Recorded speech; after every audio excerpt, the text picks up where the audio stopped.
کے news S T کے ساتھ میں ہوں کرن ارشاد۔ خبر شامل کرتے ہیں ساہیوال سے۔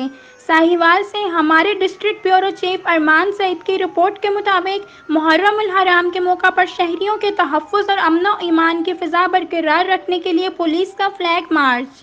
ڈی پی او کیپٹن محمد علی ضیاء نے محرم الحرام کے موقع پر پولیس کی بھاری نفری کے ہمراہ فلیگ مارچ کیا۔ فلیگ مارچ میں ایلیٹ فورس، ٹریفک پولیس اور ضلع پولیس اور ریسکیو 1122 نے بھرپور شرکت کی۔ فلیگ مارچ کا آغاز پولیس لائن سے ہوا اور شہر کے مین بازاروں سے ہوتا ہوا واپس پولیس لائن میں اختتام پذیر ہوا۔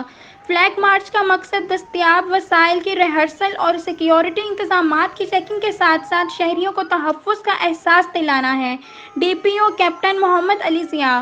فلیگ مارچ کا مقصد محرم الحرام کے حوالے سے شرپسند عناصر کو یہ باور کرانا ہے کہ ساہیوال پولیس ہر طرح کی صورتحال سے نپٹنے کے لیے ہمہ وقت تیار ہے۔